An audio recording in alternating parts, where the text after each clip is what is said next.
So I have multiple sclerosis, and I was in a I was in a committed relationship with Kelly, my life partner, and part of me was just thinking, what if she and I met after I got sick? And so Kelly and I we wrote this short film called Dating, about two people on a blind date. One of them has MS, the other one's a physical therapist, and that just became this cute little short that I thought, you know what, maybe we should expand upon this. And so I came up with Funny, Kind, Crazy, Clever. That's kind of the same concept. We could flesh out a little more details, like what happens after they get together. Are they still gonna get together?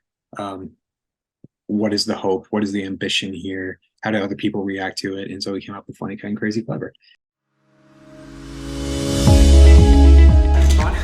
Yeah, how come you're not? What, I'm gonna do the crutch stuff?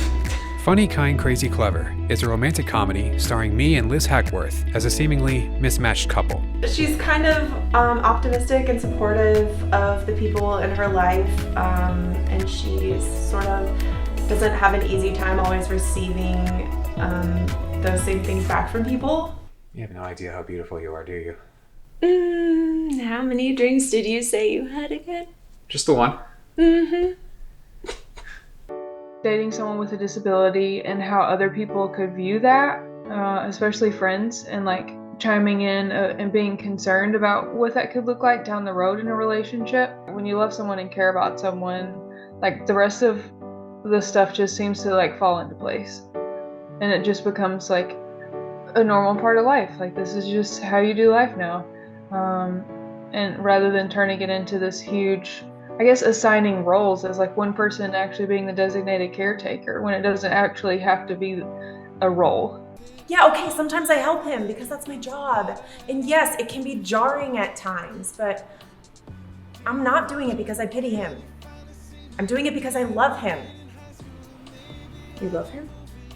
Jennifer Seward plays Allie, Patricia's best friend and, well, most vocal opponent. Allie is complex, like most people. She has a bit of a history with, not being treated very well within her relationships, and it has built up maybe a thicker skin over time. And she loves her best friend Trish. She's super protective of her and doesn't want anything bad to happen. So she's just cautious and wanting to make sure that, her best friend is thoroughly thinking things through. Jennifer, best known for acting in horror films such as I Am Lisa and The Stylist, took pleasure in co-writing a rom-com because of an earlier film of mine. So this is my first project with the Wild Horses. I watched Millennial with a Cane, I really liked it, and I expressed that likeness of it. I was reading the script, and originally my character did not have as much of an arc. We ended the film using her as a punchline, and she didn't like that, and so we just developed her character more. I was really excited about that. It actually gives her character a little bit more of a well-rounded personality. And I was grateful that it was received with open arms, and then one thing led to another, and yeah.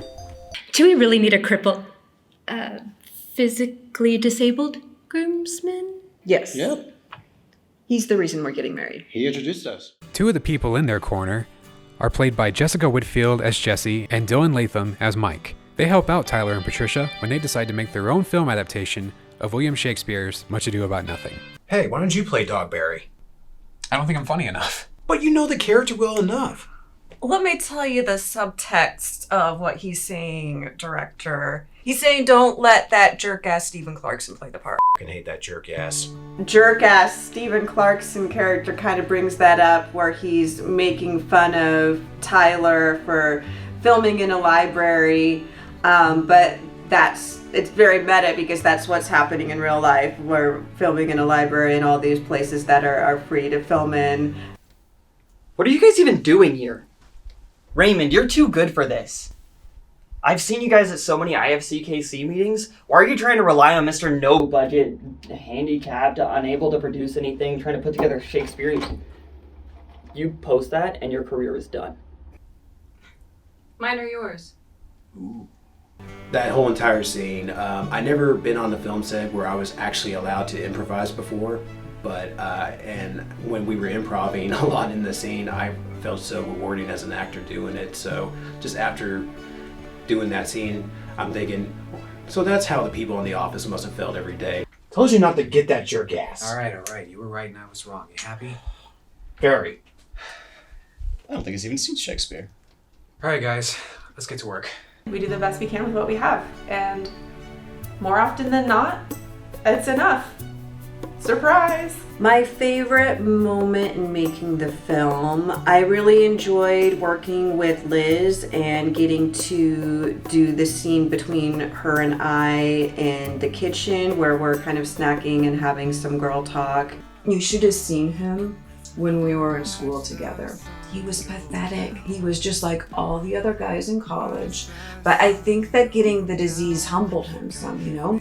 Tyler's not just a guy, Trish. Guys are a dime a dozen. Tyler, he's a man. You got that from Say Anything. Yeah, well, it still works here. I think the humor in rom-coms, because it is a comedy, was definitely something to embrace, and I really love that. But then the added extra bit of like rawness and sincerity adds a lot to this film. So like having a character with a disability as being an aspect of that character rather than the whole character's personality, in conjunction with just like a normal relationship and what that looks like, navigating the ups and downs and the funny moments and the serious moments. I love all of that, how it came together. Honestly, I believe that this film will speak to a wide audience because there are a lot of different elements here that people from all walks of life can relate to, and a lot of times we're going to relate to all of them or most of them. We all know someone or have seen someone or are around people that have varying degrees of abilities to do, you know, any number of things. So that's a relatable element, and, you know, making sure to be empathetic with that. And it's validating as humans that we can learn and grow and evolve and get better.